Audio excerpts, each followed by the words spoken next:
My grandmother suffered a debilitating stroke. She was a young Black single mother at the age of 34, lost all of her functioning. I met her years after her stroke. She didn't know how to walk. She didn't know how to talk. And yet she had this incredible presence. And she had the most infectious laugh of any human being I had ever known in my life. And so for me, I started to call her life after the stroke her first death. So when she came out of her coma, she was this whole new beautiful creature. And I met this beautiful creature. And as her granddaughter, she taught me how to embrace life, how to fall in love, how to communicate with my eyes, and how to just be the light in a room.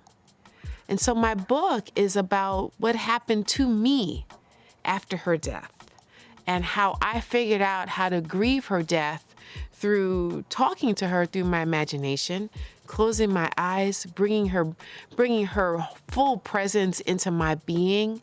And then I started to write to her. And over time, the letters that I started to write to her transformed into a dialogue. And then it started to be, "Dear Big Mama, blah, blah, blah." And I'd sit for a minute and the pen would say, "Well, you better blah, blah, blah."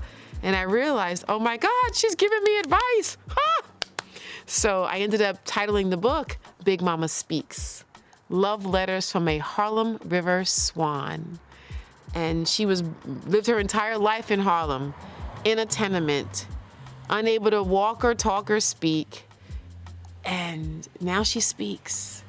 And her teachings are 9 spiritual teachings about life and love and longevity that she could not have taught while she was living.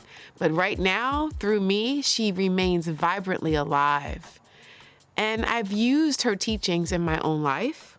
And so the book is about how I've applied the teachings to my own life, and then how I've applied her teachings to my work in my clinical practice. And so all of my clients get to embrace Big Mama's teachings. And their stories are short enough that people can read it and say, oh, that's my story too.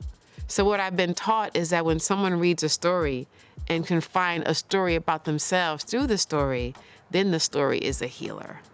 So the book is a tiny book of healings.